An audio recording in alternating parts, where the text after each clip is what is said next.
I'm Nikki Kristoff, and welcome to Teched Up. Today, I'm joined in the studio by Imran Ahmed, the founder and CEO of the Center for Countering Digital Hate. His nonprofit brings attention to the proliferation of hate speech on social media, work that got under the skin of one Elon Musk. The billionaire megalomaniac sued CCDH, and they just beat him in court. Imran, thank you for coming into the studio today. It's such a pleasure. I was really intrigued. Anytime somebody pushes back on the bully of Elon Musk, I appreciate it. So I'm glad we've been introduced. Well, I'm glad I could be of service. Elon Musk is someone who has taken great pleasure of late in weaponizing the law courts to silence his critics. And I think it's important when someone's bullying you to stand up to him. I'm really proud that we could stand up to him because I think that's given courage to a lot of people who have been cowed by the sheer awesomeness of his economic might. I'm also really, really proud of the way that my team worked on it, because the truth is that it was a very expensive process. It cost us $500,000 to defend that. And you're a small nonprofit. We're a small nonprofit. We became bigger last year thanks to Elon Musk, is the truth. He drew a lot of attention to the work you do. Yep, he drew a lot of attention, and he identified us as being, a threat. Mm-hmm. And we are a threat to the impunity with which social media companies have operated in the past few years. For the first time, I think that they are feeling real, meaningful checks and balances on their activity. I'm really proud to have been a check and a balance on Mr. Musk. So I am no Elon Musk fan. I do like one thing he's doing, which is subsidizing space travel. I'm for that. Me too. And I think sometimes you do need some brashness to break through new technologies. But his brashness around Twitter has been an absolute abject failure. They've lost, I think, 75 of their top 100 advertisers. I'm on Twitter because reporters are on Twitter, and I often need to see what they're doing and saying, but I very rarely tweet. And part of the reason is I sort of intuitively know that it's become just a cesspool of hateful, ugly speech. Let's get to the crux of the issue that upset Elon Musk about the work you guys are doing. The studies that we did that annoyed Mr. Musk were things like our study of the quantum of hate speech and the increase in that after he took over. Now, my argument is that the social mores, the norms of attitude and behavior of a platform, are defined by a variety of different things. The rules on that platform, whether or not they're enforced, and so therefore whether or not people feel those are meaningful rules, whether or not there are sanctions attached, and how those sanctions are triggered. And so people seeing justice to be served, that if people misbehave, that sanctions are attached to it. But also, the signal sent by the owner of the platform. Now, most social media platforms to date have said, we want this to be a healthy and tolerant place for discussion and debate. He came along and said, bat signal goes up on the top of his building, welcome back. All the racists, all the misogynists, all the homophobes, all the disinformation spreaders, all the foreign disinformation actors, come back in. Twitter's open for business. And he literally released tens of thousands of people from who'd been previously banned by the old owners of Twitter and said, welcome back to the platform. And we wanted to know, well, what does that mean? How does that change the way that people behave? Is there a marked difference in the behavior of people on that platform? And what we found was that there was a massive increase in the use of hate speech. For example, the most offensive term that you can use about African Americans, the use of that on a daily basis increased 202% in total on a daily basis in the week after he took over compared to the year before. So people thought this is now a free speech zone for using the N-word. Right. I would like to say something. So he took over, as you said, put up a bat signal, also this very weird, it looks like a porn shop, flickering giant neon X over where they took the little bird down in San Francisco, which I actually loved. Put this X up, brought all these people onto Twitter. There's more of this speech coming up. But then we're also seeing this misrepresentation of the First Amendment. So if this is going to be annoying, but I'm going to mansplain to our listeners the First Amendment, because it's something that people get wrong constantly, and it drives me nuts. You don't have a right to say anything you want wherever you want. You can't do it in the workplace. Platforms, private companies can say, this isn't allowed here. It's against our terms of service. We're not doing it. The First Amendment protects you from the government censoring you. So when Elon Musk is constantly talking about First Amendment rights, I'm like, I don't even think he totally understands it. Yeah, no, it's really, really clear he doesn't. Ironically, he does understand it when it comes to his own business. So if you were critical of him on the internal Slack, he'd fire you immediately. So there are consequences for speech, which he feels is critical of him. And of course, we've also shown that because he sued us and we defeated him on First Amendment grounds, among others, in court. The courts have now proven and said definitively that Mr. Musk is the kind of person who tries to take away other people's rights to free speech by using lawfare, slap suits, as they're called, to try and silence us. So, yeah, I don't think he gets the First Amendment at all. The First Amendment is about encouraging speech and saying the government should not stick its nose into what we say or think so that we can have healthy discourse. But there are other rules and there are ways that we conduct speech in life. There are unwritten rules. There are, behavioral standards.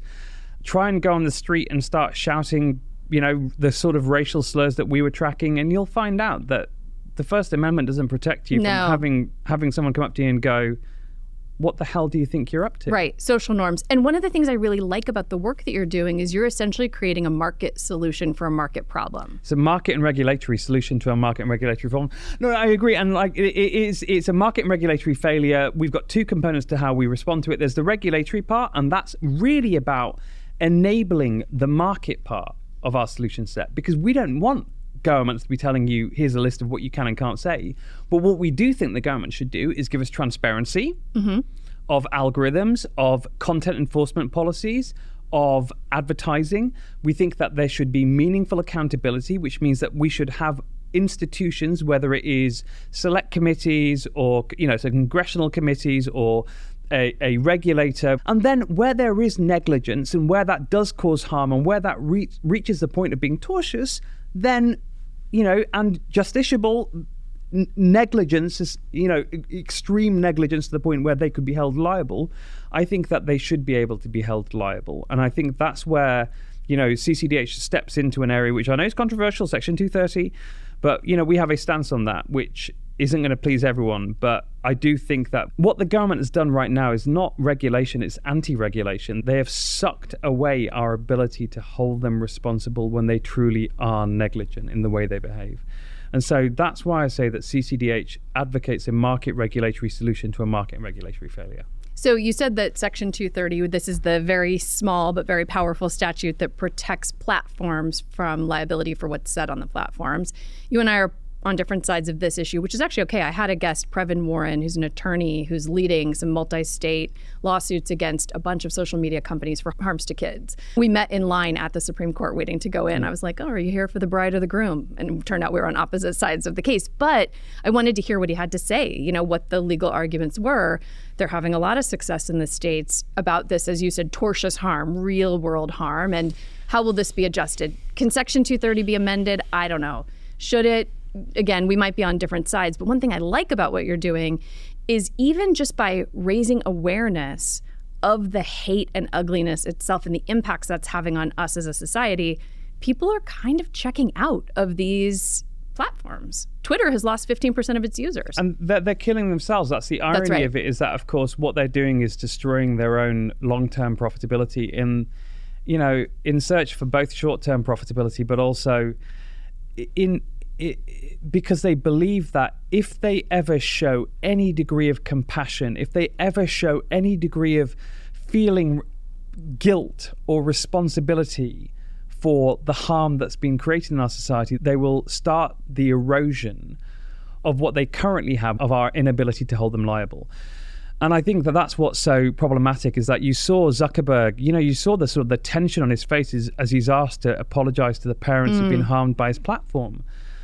And I thought it was quite an important moment when he did apologize. I used to work in politics. You used to work in politics. I did too, yeah. So when I advise politicians, I always used to say, never apologize for anything. Never. Right. Because the second that you apologize, you do two things. First of all, you acknowledge that you were responsible. And second, you acknowledge that you did harm. Bad situation. It's really hard to get out of that. I'm a big fan of accepting accountability, but not apologizing. Well, I mean, the thing is, I'm someone who really believes in a meaningful apology. Apologized. I mean, I'm British. I say sorry when I when I breathe. Oh, sorry. Excuse me. Pardon. Native Alaskans have got like hundreds of words for snow. British people have hundreds of words for how guilty we feel just for existing. I think it was an important moment because it started to reverse what I think has happened over the last 28 years, which is I think that legal invulnerability has translated itself into a belief that they should be morally invulnerable, that they cannot be held liable morally for the damage that their platforms cause. And my view is that's BS. There's so many examples from our work and from the experiences I've had where I've taken things to them that any decent person would have said, we've got to do something, we've got to fix this. And they've done their best to make sure that they don't. It's hard, so obviously I worked in tech for a long time. We were talking about this right before we got started. I was at Google when, copyright infringement has never been an issue. There's a clear law. They take it down. There's never been a problem with it. There was a moment when we were asked to start taking down revenge porn. And I remember the debate within the Google legal department was, we hate it. It's sick. It's not right for people to be posting non-consensual sexual images of their, usually ex-girlfriend, but it could be anyone, revenge porn. But if we start to take it down, yes, the slippery slope, and then I know it's like saying that it's like if you ran a deli saying like, if we ever listed the ingredients for our stuff, you never know. In the end, everyone will be asking to inspect our kitchen with every purchase. It's just ridiculous. So I worked at Google. I'm a total Google apologist. At least certainly when I was there, I left in 2015, so we probably didn't cross paths. But when I was there, I did feel like we had these debates, and it wasn't like anyone was saying, no, leave revenge porn up. Like, we got to, don't curtail anything. But who won those debates? We did start taking revenge porn down. We started taking it down that year. Now, the legal team was frustrated with us, but we did start taking it down. And then we started taking down more things. And then we started having one boxes. If somebody searched for suicide, you got a one box popping up. If they searched anything for child sexual abuse imagery, we went right to NCMEC and to the feds. So we did start to do those things internally. And I don't think that it's, having been in those rooms, I know at Google we struggled. We might have flown information publicly, but certainly internally we had a lot of discussions. And I have no doubt. And a few weeks ago I was in London. I gave a speech, conference of trust and safety professionals from tech companies, and saying, look, I'm on your side. Like, I'm here to give you the evidence that you need to win those arguments internally. But I'm not going to pretend for a second that I think you're the answer. You're the complete answer to it all. Because if you were the complete answer to it all, I don't think we'd have the problems that we have now. We did a series of studies looking at TikTok. Within 2.6 minutes of setting up an account as a 13-year-old girl on TikTok, those accounts were being served self-harm content. Within 8 minutes, eating disorder content every 39 seconds on average. And what was TikTok's response? A, to call us liars, even though we had video of it all, because we'd recorded the first half hour of the For You feed that we'd been studying. And second, they removed the ability to see how many times hashtags have been viewed from their creators center. So they made their services less transparent. I cannot believe that this country makes it impossible for me to hold liable someone who has done that and knows they do that and knows it's a problem. And I cannot understand how you cannot hold those platforms responsible. Just yesterday, my colleagues and I sat and talked to Kristen McBride, a mom who lost her son again. And when she went to see a lawyer, the lawyer said, sorry, Section 230 means you can't hold them liable. I just cannot accept that system is just. I just think it's unfair. You are starting to see these lawsuits, but you're also starting to see Congress paying an awful lot of attention on both sides of the aisle. Parents are done with their kids feeling distracted, sick, isolated, fed this terrible content. When you see that, and when that messaging starts to get out, and attorneys general see it, and members of Congress see it, and parents are feeling it and know it to be true, you do see accountability somehow. Maybe the courts are where it happens, maybe Congress is where it happens, or maybe just social norms. People are just done. I think you're right, and I think people are kind of done with it. The interesting thing is that our polling shows that the majority of the American a significant majority, bipartisan basis, every age, every ethnicity, everything, agree that online harms cause offline harm, that social media companies are the ones who are responsible, but very few of them have any hope that anything can be changed. Yeah, there's a fatalistic view about it. Right, and there are these, and I think that's in part because there are these enormous companies, two of the world's richest men, Musk and Zuckerberg, in the top 5 in the recently released Forbes super billionaire index, own these companies, and they know that they hold enormous political power. But I do think that we are at a tipping point at which people are starting to ask the question. I'm a campaigner, I'm an advocate, and I'm interested in the policy, but I'm happy to play the politics on this. I think there are a lot of people in this country who are now going to think of Section 230, that it will be as well known as, Prop 8 or like other things that have come along that have been seen as fundamentally unjust. More and more people will see themselves as victims of something that they never heard of before called Section 230. And more parents are getting annoyed about it. I just think that they should all operate to fair rules. I don't think it's unfair to ask companies to be transparent if they have algorithms which reshape reality for significant numbers of American people. I think you should be transparent about the way that your algorithms work. I think you should be transparent about your content enforcement policies. We want them to be transparent about is the advertising, because advertising clearly has a significant impact on distorting the lens through which they present the world. And I think it's important that they're clear about that. People have the right to know when they're being advertised to and when they are just experiencing the service as it is. And then accountability. We want people to be able to hold them accountable and to be able to hold them responsible where they have behaved in an unjust way. And that's what we call our STAR framework. We say that transparency, accountability, and responsibility will lead to safety by design. But because that spells TARS, and TARS doesn't sound as good as STAR, so we went safety. You had to redo your acronym. Yeah. That's a policy person at heart. I keep being told that we're trying to censor people, and I'm like, what are we doing that's censoring people? What are we saying that's so anti-American? Is actually profoundly American, the solution set that we have. And if you do that, and if you have a vibrant civil society, then we can have a discourse about whether or not companies should profit from hate, from disinformation, from lies. That's how America's meant to work. As people become aware that there is a problem, as they're aware whose fault it is, they're going to start to get very, very annoyed that Congress, the White House, our politicians are doing nothing about it. Yeah. Who's got the parents' back? Who's got our backs in society? Well, I think I'm probably one of those policy people who's tied up in knots over, the statute itself and the letter of the law. But I do think I think we're in a moment where social media is feeling like cigarettes. I think people are feeling it. Yeah. They're looking for something. And yes, there is a sense of being overwhelmed by just how addictive these algorithms are. But I don't think you're going to see people, especially as we go into this incredibly important election season, not just in the US, but globally, that people are going to just sit back and let the apps control us. I think that there's a movement afoot. Here's the thing with politics.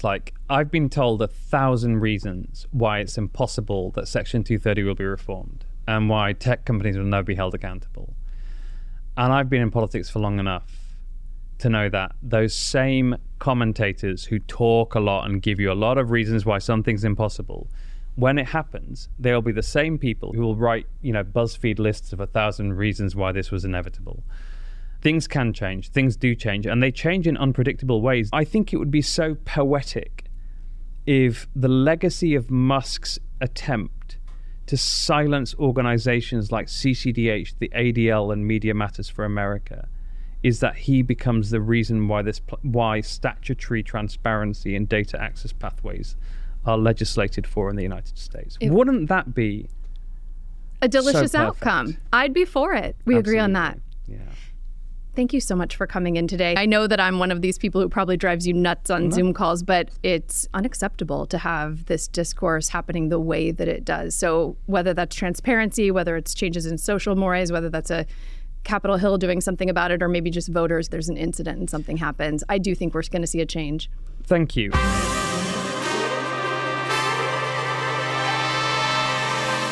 That's a wrap. If this podcast gives life to your inner tech nerd, please do subscribe or leave us a 5-star review. Anybody listening to this show knows the algorithm needs to be fed, and I really want to keep it ad-free and independent. Tune in next Thursday. You can find video content on YouTube, you can find us on Instagram, or you can just follow up Teched Up wherever you get your content. Thanks for tuning in.